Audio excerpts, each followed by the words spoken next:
Duh,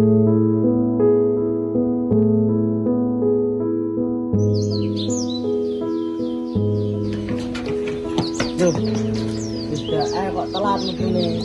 Nyuwun pangapunten Pak Diri, nalika kula mambah dhateng sekolah wonten Mbah Jawa ing pinggir margi.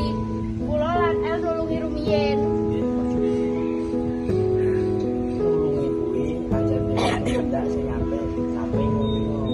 Dan nek yang itu wis ndang aku alane rezeki. Pak,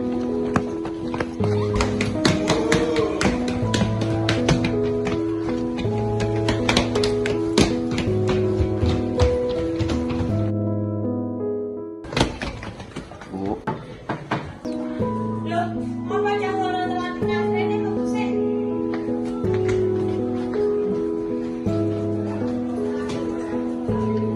Bu menawi nulungi tiyang lajeng telat sekedhik punapa mboten napa-napa.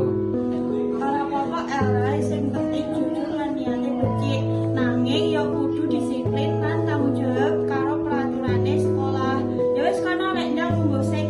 Yes, Bu.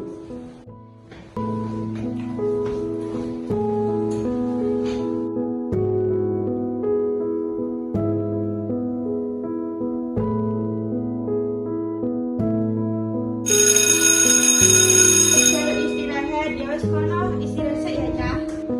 Ben nekan bareng yuk, ayo.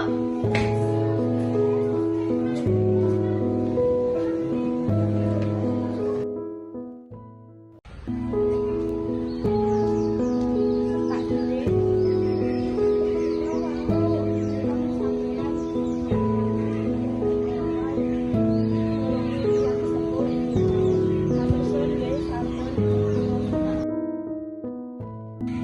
Pak Diri, kalau